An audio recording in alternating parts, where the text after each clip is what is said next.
பெண்கள் மீது நடைபெறும் வன்முறையை நிறுத்துவோம். இலங்கையில் பெண்களுக்கு எதிரான வன்முறை இன்று ஒரு மிகப்பெரிய சமூக பிரச்சனையாக மாறியுள்ளது. உடல் வன்முறை, மனவள வன்முறை, பாலியல் தொல்லை, சமூக வலைத்தளங்களில் ஏற்படும் அச்சுறுத்தல்கள், குடும்பத்தினுள் ஏற்படுத்தும் துன்புறுத்தல்கள் போன்ற பல வடிவங்களில் இது தொடர்ந்து இடம்பெற்று வருகின்றது.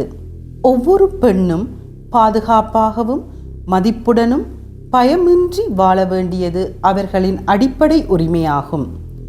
இன்று பல பெண்கள் தங்களுக்கே உரிய பாதுகாப்பையும் மரியாதையையும் இழந்து வருகின்றார்கள்.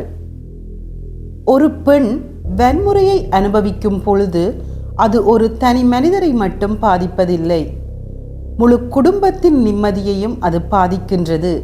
இது ஒரு முழு சமூகத்தினையும் நிலைகுலைக்கின்ற செயற்பாட்டை உருவாக்குகின்றது. ஒரு நாட்டின் முன்னேற்றத்தையும் தடுக்கின்றது.